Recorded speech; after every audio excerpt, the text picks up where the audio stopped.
morning sprint and happy Monday. We are kicking our week off the right way. I'm Daphne Gray. Of course, you know me from Virginia Today, anchoring the morning show. But now we are getting into our online edition of what's going on around the world. Things that'll have you scratching your head, some things that'll make you smile because, again, we love to highlight the good in our community despite any kind of bad circumstances. One example of things that'll make you smile is this situation out here in Arkansas. Yeah, we're going to my neck of the woods back in my home state. This is actually in Paragould, Arkansas, which is not far from where I grew up and where I went to college. But again, we got some lasso skills to tell you about how they were able to save this little calf coming up later on in the sprint. You don't want to miss it because it is actually a very, very cute story. But first and foremost, again, talking about bringing the good out of the community despite whatever bad circumstances it started from. Virginia Tech Carilion School of Medicine's annual Docs for Morgan's basketball fundraiser is just in 2 days, guys. You got to go out there and show some support. Morgan Harington, of course, you maybe remember, was a student at Virginia Tech who was abducted and murdered after attending a concert in Charlottesville in 2009. Every year, her parents carry on her legacy and her passion for education, and the money raised goes into a scholarship. You can create something good despite the shattered pieces of our life. We have made a new life with the help of everyone here, and we are so grateful. Talk about a blessing right there for people to just come together for a good cause. The Docs for Morgan's game is set for Wednesday night at the Patrick Henry High School, so please go out there, show some support because it's been doing wonders since this has happened, and unfortunately, you know, nobody ever wants to lose a loved one, especially a daughter, in a horrific fashion. But when the community can come together for one mission, you see that family unity, and you see the love and the support coming from students and the community all together. So let's make it happen again this year. Again, for more information, go to our website at WSLS.com. Something else that's good in our community that's happening, you probably may have already heard about this, but get this, we're trying to make sure we keep our kids warm, and that's thanks to Operation Warm, where we got hundreds of children in Roanoke Valley sporting new coats, and here's why. It was made possible by the Southern team of Subaru of Roanoke, Kingdom Harvest Church, and TAP. 480 coats were laid out at Kingdom Harvest Church over the weekend, and the kids got to shop for their own free coat. Super cool right there. It says that if you're in need of a coat, you can contact the Kingdom Harvest Church for the possibility of any leftover ones available. That is definitely needed right now because we all know these temperatures are piercing outside. So, yeah, God bless them for getting together and to collect over 400 coats, nearly 500 coats. That's a good deal right there, and it's definitely going to go to a good cause to help out the kids out there who needs it. Here's something that I think is also a really cool story. Speaking of the cold temperatures, Lynchburg woman serving up kindness after seeing frigid temperatures outside. Get this is what she did. Her name is Valerie Braxton. She's the owner of Val's Comfort Kitchen and looks for places that she can fill needs in her community. And when she noticed the extremely cold temperatures and people struggling to stay warm, she took action. Thursday and Friday of last week, she offered a free meal and a place to get warm to anyone who needed it. All participants had to do was walk in, ask for a grilled cheese, vegetable soup, and hot chocolate, and the people could either sit and warm up or take it to go. People walk in here with no hope at all.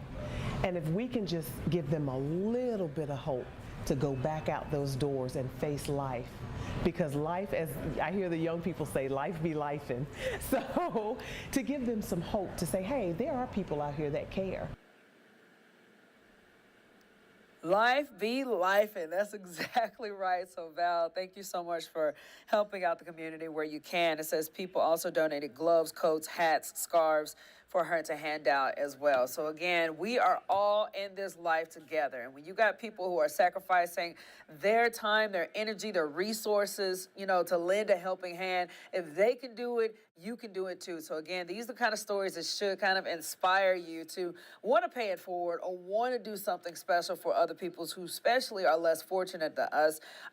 It goes a very long way. And speaking of doing things for people who are less fortunate than us or having some type of heroic action, guess what? It's that time of year again when we honor our local heroes. The American Red Cross of Southwest Virginia wants to nominate someone for their amazing work, whether they saved a life life or performed a courageous act, the Red Cross wants to recognize them, and you have to send us them. 10 individuals will be chosen from different categories like 911 operators, educators, law enforcement, or animal rescue. The Celebration of Heroes event set for April 18th. Deadline to nominate someone is February the 16th, and we'll have a link to nominate someone on our website at WSLS.com. This is always a special event. I emceed it last year. We're going to figure out who's doing it this year, but it was always cool when people get together and you can hear their backstories of everything that they've done, and how that one moment of thinking about someone else saved that someone else's life, and that someone else is now still impacting others around them. So again, Celebration of Heroes, American Red Cross is always a good deal. So if you got a nomination that you want to send in, or that you know somebody who has done something that has impacted the community, saved a life, whatever, send them in. Go to our website at WSLS.com and you will see it right there. So Restaurant Week is this week, y'all. So you can dine at one of the Roanoke's downtown's restaurants by yourself or with friends and family. And some of the participating places are Hatch, Awful Authors, and the 202 Social House. So everybody can get out and enjoy some good food. Says restaurants serve lunch for $15 and you can enjoy dinner for $30 to $45. If you've been itching to try one of the restaurants in the downtown area, then make sure to go before the 28th. That's when the Restaurant Week is over. Of course, Sin News is a sponsor of the event, so it's going to be pretty cool. Keisha went out to the vault. She brought back some of their hummingbird pie, I think is what she called it. It was hummingbird cake, I think is what it's called. Tastes pretty good. It reminds me of a German chocolate cake, and then Parker tried it as well. He said it made him think of a carrot cake. So there's a lot of interesting things out there for you to try. I know Keisha was a fan of the shrimp and grits thing happening at one of the restaurants. So yeah, so very fun week to do. And again, more than anything, is something that we can support local, shop local, help out our local businesses, and again, enjoy a good meal while you're at it. Let's get to our weather, man. Super cold today, but apparently that may change. And if it does change for the better, a lot of people are excited about warming up. Let's get to meteorologist Parker Beasley with our Monday forecast. Good morning there, everyone. I'm meteorologist Parker Beasley. We're starting off this morning really cold, but afternoon temperatures get into the 40s for just about everyone, and then the jet stream is out of here. So the colder air moves out, warmer air funnels in from the south, and wet weather returns as well. Low pressure headlines: rain will arrive late tomorrow evening into Wednesday morning, and that will also bring warmer temperatures near 10 to 20 degrees above average. Have a look at Thursday and Friday, how warm we get. All right, Parker, thank you so much. And let's go ahead and move straight into the weather, man. This is one of the pictures that he featured himself on Virginia Today. Jen K sent us this. Big icicles from Galax, man. I'm telling you, if you're outside, you see how cold it is. You still got some snow on the ground, but look at these icicles are still killing the game. So thank you so much, Jen, for sending that. We got another icy picture coming in from Ray. Look at that. That's pretty cool right there. This is river half frozen over. Thank you so much for sending that in. It has like the location thumb pinned down in Roanoke. So thank you so much for sending that over. I know at my apartment complex, I was looking at the pool and it looked kind of identical to that, where you still got like a sheet of ice over the water, but it's also a very peaceful sight to see, but you can tell it's super cold as well. This one is coming in from Sea Froggy 64. Look at that. I absolutely like seeing the waterfalls. When the waterfalls freeze over. One of our managing editors, Brittany Furrow, she loves to go hiking and stuff with her daughter, and she was sending pictures on her Instagram account where it was pictures identical to this. It says Falling Springs Falls. This was taken, yesterday. So thank you for sending that in. Looks like a frozen, beautiful piece of art. And then last but not least, check out this. This is the coolest sight right here because, again, you still got the snow on the ground. It gives you the mountains in the background. Cynthia Arthur, thank you so much for sending that in. Guys, thank you so much for sending in all of your pins, too. Again, allowing us to be a part of your experience, no matter what your picture may be. It could be of your animals. It could be of your weather conditions in your area. No matter what, we are always thankful for it. So thank you so much for sending that in because, again, it showcases that you guys are some awesome awesome photographers. So, speaking of the cold temperatures, we got some rescues to talk about. So, we're going to get into one dog rescue, and we're going to get into the calf rescue that we were talking about earlier. So, 65-year-old Michigan man is safe after he was rescued with the help of his best friend. The dog is named Ruby, and this is what Ruby did, okay? So Michigan State Police called to a lake where bystanders say that a man fell through the ice, and due to the ice conditions, the troopers couldn't walk very far, so they enlisted his dog, Ruby. Collar. Just stay right on your belly. Look at that. Ruby doing a thing, man. Ruby carried a rope to her owner, and the trooper and a firefighter managed to pull the man out of the ice. The man was taken to a local hospital, released a short time later, all thanks to Ruby. Again, that just goes to show we do not deserve animals. Them jokers are so doggone smart, and the fact of the matter is that they couldn't figure out how to get this, rope out. They had the dog on standby, and then next thing you know, the dog took the rope to the man, and they were able to pull it in. Like, how? I'm pretty sure if Bo was in that situation, he probably wouldn't have been. He probably wouldn't have been able to save me. His big body probably would have ran and jumped on the ice and would have just made everything worse. But any animal out there that knows that they can use their help and they actually step in and do it like a first responder, you always think to yourself, look at that. That's just an angel sent down from heaven. All right, so get to this story. It's a calf. Ended up in a situation like this man. He didn't fall through, but it was about to fall through, I think. Says the calf is lucky to be alive after being rescued from a frozen pond, Paragould, Arkansas. It was all thanks to some good old cowboy skills from one good Samaritan. So check this out. You see him swinging a rope around. Legendary lasso happened after one man noticed the little calf stuck and decided to call his neighbor Max Bishop, who was right there. Says that he's trained a lot of mules and horses for a living. After learning about the calf moving out into the middle of the frozen pond, he knew what he had to do, and he drove up and got the calf out, making it look simple, but it was a lot harder than expected. Now, if you look right there, you would see he said that was his first rope that he sent out. And, well, actually, hold on. Let me see. Back it up right here. Okay, so if you look at your screen right now, the first time he threw the rope out, there was a rope that was already out there. Apparently, that rope, he accidentally threw the whole thing, so he had to get a backup rope to pull the calf back in. But Bishop said he's always willing to help and will be waiting the next call to round up another animal that's not where it should be. So, again, right place at the right time. This is super cool. And another thing that wasn't mentioned is that the mom was actually nearby. You see her right there.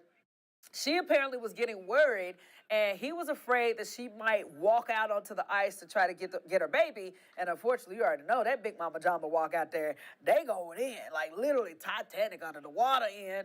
But fortunately, we were able to save the baby calf, and it's back to safety, and it's cool. Again, like you never really see cowboy skills in action, but you see it right there, and it came in handy because literally I wouldn't have been able to do it. Like that's just cool. And it's also cool that it's coming from my neck of the woods. Like I grew up in Osceola, Arkansas, but I went to college in Jonesboro, Arkansas, and I actually worked in Jonesboro, Arkansas. While I was there at the news station, we would always go to Paragould, or Greene County is what we called it, Paragould, all the time. And the fact that this was something that I saw, thinking it was a national story, and looking at the details, I was just like, oh, wow, I know that place. So, yeah, shout out to you guys, Paragould, making it on the map. I want to get into this real quick, and then we're going to get to Jazzy Jazz. This is a really cute story that I have to showcase to you guys. One little boy in Michigan is having a blast rooting on his beloved Detroit Lions as they continue to have some success. And you guys have been watching the NFL playoffs like me.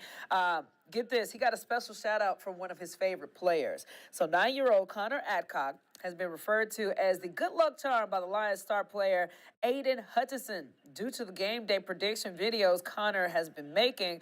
When him and his mom post the videos online, they tag Hutchinson in his House of Hutch, a nonprofit, and the Lions superstar eventually took notice and named Connor the nonprofit's hero of the week. I was about to jump up and down, and I was like, oh my God, Dad, Mom, keep working. I gotta go to this next game. That is so awesome right there. Connor is predicting the Lions will make it their first Super Bowl, but they'll have to defeat the San Francisco 49ers first in the NFC Championship game this Sunday. This story should just warm your heart, man. And it's always cool when, big names notice just the simple acts out there. And Connor being a Lions fan, I mean, he has something to be proud of, because when I tell you the Lions have been doing a great job. My dad has been pulling for them ever since that bad call. Pretty sure you guys know what I'm talking about. When they were with the Cowboys, it was an awful call that happened that ended up costing them that game. But they held in strong, and they were going up against the Buccaneers. I was actually kind of worried a little bit about that, because the Bucs they spanked the Eagles big time. But again, we all know about the Eagles season and how disappointed a lot of people are about that. But the Lions have been killing the game. I think right now, what is it? It is the Lions in the business. The Packers are still in the business. Chiefs just won last night. And the Baltimore Ravens, 49ers, excuse me. Yeah, 49ers, the Lions, Baltimore Ravens, and the Chiefs. I personally am going to predict right now, I do think that the Ravens are going to make it into the not playoffs, but I think they're going to make it to the Super Bowl. And I want the 49ers to do it too, because that team is also super strong, but it would be cool to see the Lions get in there as well. The Chiefs, if you're a Chiefs fan, okay, cool, I will... they could possibly win too. I know they won last night. They were lucky that they did win the way they did. I know Josh Allen now, they were working hard. That was actually a really tight game with the Bills, but ended up not going in their favor. I know Patrick Mahomes was getting bombed with snowballs afterwards. But yeah, so that all went down. Let's get to Jazzy Jazz to talk about this awesome little situation. Hey, Jazz, are you with me? Good morning. Happy Monday. Happy Monday, girl. How you doing? I'm doing good. Happiest Monday. Ready to get the week started. Yes, and it was also funny because this weekend, me, Jazz, and Chris watched the Packers game. And, Jazz, I told you. You remember I was voting for the Packers at first, but then I realized they were playing the 49ers. Because I was just like, yo, the 49ers are going to take them. But anyway, dude, this story with this kid and the Lions, how sweet was that?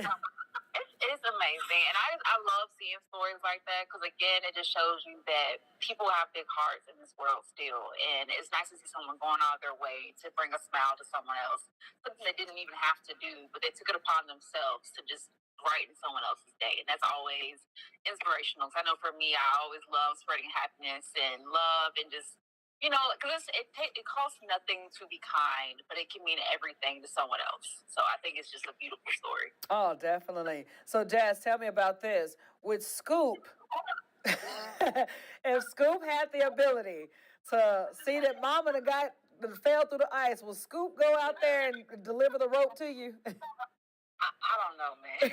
I feel like I don't know. I don't have faith in him, unfortunately. I love Scoopy, but he's really little too. So I think he would end up falling or getting scared. But if the person was to offer him some food, Yes. then I think it's very bad. But yeah, unfortunately, I don't know. That's true. Well, Jazz, do we have any viewers or comments today? We don't have any comments today, but if you're watching this later and you're just catching up on the morning sprint, feel free to leave a comment on Facebook, YouTube, or on our website. Again, we read all of you guys' comments, and we just love hearing from you all. You had a lot of good stories today, so we would love to hear your thoughts. It's super easy to leave one. And if you do leave a comment, we'll mention it in tomorrow's morning sprint. So Perfecto. And what you guys don't know, and speaking of good stories, Jazzy Jazz is getting down with the Tasty Tuesday deal. It's going through a whole rebranding. We got a lot of big things coming y'all's way with that. Is that something that you're excited? I know it's like, y'all don't understand. This Joker got a lot of things that she has to do, but this is going to be good, and we're going to team up on it. So, Jazz, you excited about it? Oh, yeah, I'm super excited because I love just meeting different people throughout the community and hearing what drives them and what pushed them towards success. So I love just meeting with different people and hearing their stories and hearing how they overcame different challenges in their lives and made something good out of it. So I'm super excited. And if you have any ideas or a restaurant that you would like to nominate, Feel free to reach out to me at jotey@wsls.com. So, Perfecto. All right, girlie. Thank you so much, Jazz. all right, bye. All right, bye. Yeah, no, guys, we got some projects coming our way that we're working on, and I know that you guys are gonna like it. Like, it's gonna be fun. It's gonna be just another added element to the different things that we do when we get out in the community to showcase different things. So, again, if you got any ideas that you would like for us to feature, restaurant-wise, food-wise, let us know. Let us know, because I think the fun thing about this is that Jazz grew up around this area. I'm not from here, and I'm still struggling. You know, I'm just a homebody, so I need to get my life together on exploring and learning more things that are happening around. So if you got any ideas for us that you would like to see us tag team and taste, let us know, man. We would love to do it. Thanks so much for joining us today on the Morning Sprint. We'll be back here tomorrow morning, 8 a.m. at WSLS.com. See you then.